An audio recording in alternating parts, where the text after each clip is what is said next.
Selamat pagi saudara-saudara sekalian, jemaat dan simpatisan GKI Karangsaru. Kita bersyukur pada pagi ini Tuhan memberikan hari yang baru buat setiap kita.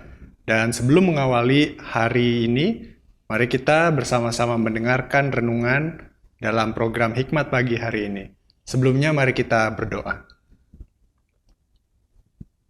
Ya Tuhan, kami bersyukur untuk kesempatan yang Tuhan berikan. Kalau kami masih boleh bangun lagi pada pagi ini, dan juga kami boleh mengikuti program Hikmat Pagi pada hari ini. Kiranya Tuhan yang menolong, agar firman yang boleh kami renungkan, boleh menguatkan dan juga menyegarkan kami sebelum kami melakukan kegiatan di sepanjang hari ini. Dalam nama Tuhan Yesus kami berdoa. Amin. Saudara-saudara, tema kita pada hari ini adalah mengasihi Allah dengan menaatinya. Firman Tuhan diambil dari surat Galatia, pasal yang kedua, ayat 19a. Sebab aku telah mati oleh hukum Taurat untuk hukum Taurat, supaya aku hidup untuk Allah. Demikianlah firman Tuhan. Syukur kepada Allah. Selamat pagi Bapak Ibu Saudara yang terkasih. Sebagai orang tua, apakah kita senang apabila anak-anak menaati kita karena takut kepada kita? Atau kita senang anak-anak menaati kita karena mereka mengasihi kita?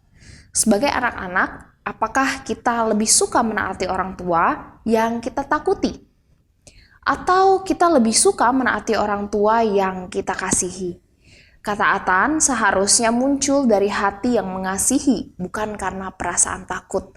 Hal ini juga yang ditegaskan Paulus kepada jemaat di Galatia. Paulus tidak jemu-jemu mengingatkan jemaatnya bahwa orang yang telah percaya kepada Kristus tidak lagi hidup di bawah hukum Taurat, melainkan hidup bagi Allah. Artinya ada perubahan yang radikal yang terjadi dalam diri orang percaya. Orientasi hidupnya berubah karena kematian Kristus telah mengubahkan hidup mereka. Dengan demikian, orang-orang percaya seharusnya jangan lagi membangun kehidupan mereka di bawah otoritas hukum Taurat. Namun di sisi lain, hidup di dalam Kristus tidak berarti bahwa orang-orang percaya dibawa ke dalam hidup yang terbebas dari hukum. Ini bukan berarti orang-orang percaya menjadi anti terhadap hukum, yaitu kemudian membuat mereka hidup sembrono, sesuka hati, tidak mematuhi hukum Allah. Biarlah ketetapan terhadap perintah Allah tidak lagi dilaksanakan karena seseorang takut dihukum oleh Allah. Ketaatan terhadap perintah Allah dilakukan karena mengasihi Allah.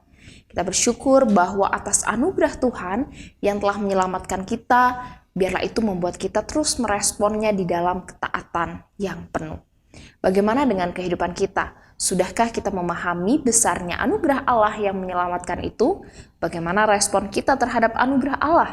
Apakah kita terdorong untuk terus taat kepada Allah atau mau terus hidup di dalam dosa dan manusia lama? Kiranya Tuhan menolong setiap kita. Ketaatan kepada Allah merupakan wujud kasih kepadanya. Mari kita berdoa. Bapa Maha Kasih, dalam Kristus kami mengucap syukur untuk firman-Mu yang telah kami dengar. Kami kembali diingatkan bahwa Engkau begitu mengasihi kami.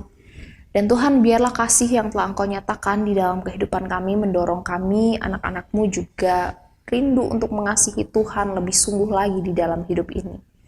Tuhan, janganlah biarkan kami menjadi anak-anak-Mu yang menaati apa yang menjadi kebenaran firman-Mu hanya karena takut dihukum oleh Engkau, hanya karena takut tidak mendapat berkat daripadamu. Tetapi biarlah segala perintah kebenaran firman Tuhan itu kami lakukan, kami jalani, karena kami mengasihi Tuhan dengan kesungguhan. Tuhan, kuatkan dan mampukan setiap kami. Kadangkala kami lengah dan itu membuat kami jatuh dalam dosa. Namun biarlah Roh Kudus-Mu terus mengingatkan kami dan berikan kami kepekaan untuk terus mendengar apa yang menjadi suara Tuhan. Terima kasih Bapa yang baik. Sebentar kami akan kembali melanjutkan seluruh aktivitas yang ada sepanjang hari ini. Kami akan berangkat kerja, kami akan ada di rumah, kami juga akan pergi ke sekolah, pergi ke tempat kuliah. Kiranya Tuhan menolong setiap kami dimanapun kami berada.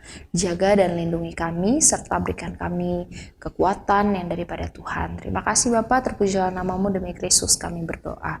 Amin. Bapak Ibu Saudara, selamat menjalani kehidupan sepanjang hari ini, dan mari kita terus ingat kebenaran firman Tuhan untuk menaati perintah Tuhan karena kita mengasihinya. God bless you.